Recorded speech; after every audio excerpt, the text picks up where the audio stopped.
Hello. Today I want to share a story with you of when our bank barn on the farm was struck by lightning and burnt to the ground.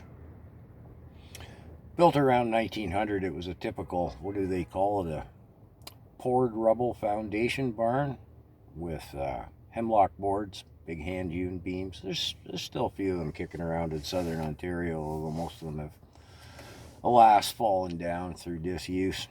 Anyways, I'm 5 years old.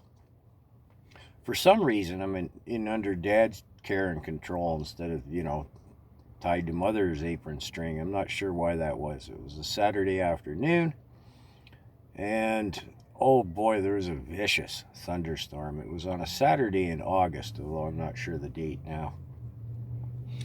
Anyways, I was riding in the old Chevy 5-ton farm truck with Dad, and it would be unusual that he was driving it as well.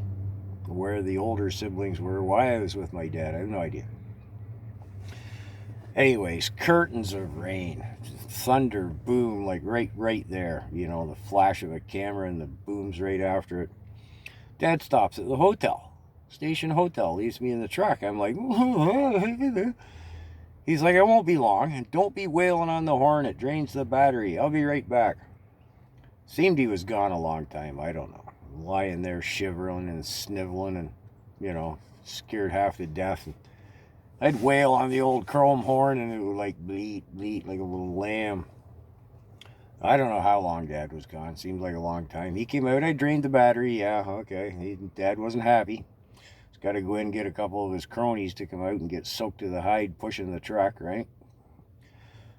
Next flash of vision, we're back on the farm. And again, I don't know where Mom and the rest of the siblings are because I'm still in the truck with Dad. He's out in the field. He's got to get the herd of Holstein dairy cows. They've sheltered in the swamp. And the storm is still just lashing. He left the truck running this time. I remember lying on the smelly old cloth seats, this old farm truck. I don't think it was even supposed to be on the road. Anyways, how he got the dairy herd out, like 30 head of Holstein, out of the swamp and headed back up to the barn for the evening milking, I don't know how he managed that, but he did. Next vision, remembrance, whatever. He's got the cows in the barn. They're in their stalls, lowing contentedly now. They've got some hay and he's watered them and everything. There's no Slicker in the barn. Dad wants to leave me there, go up to the house, get a raincoat, Slicker. And I'm clinging to his leg like, no way. I've been terrified all afternoon. It's coming on evening now, right? Coming on dark. It's made darker earlier by the storm, which was still ragingly intense.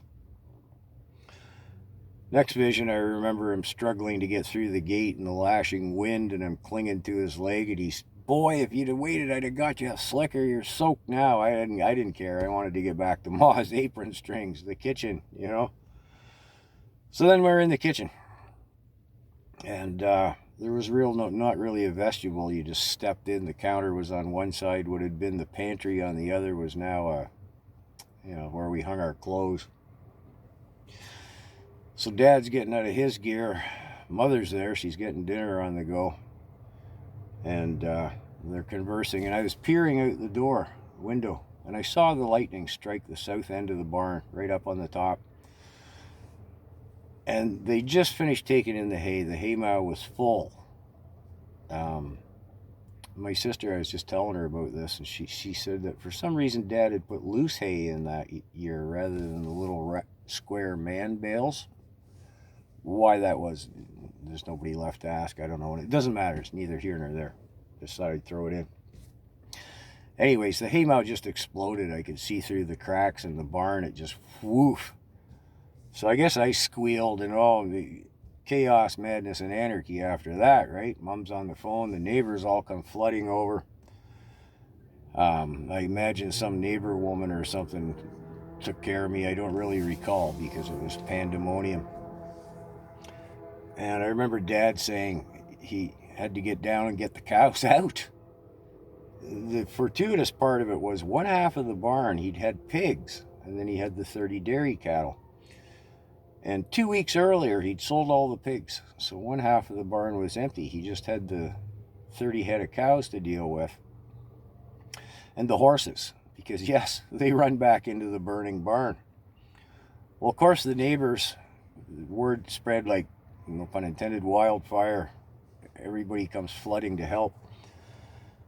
And I remember Dad and his cronies saying, you know, the boards are burning over their heads as they're getting the cows out and trying to keep the horses back out.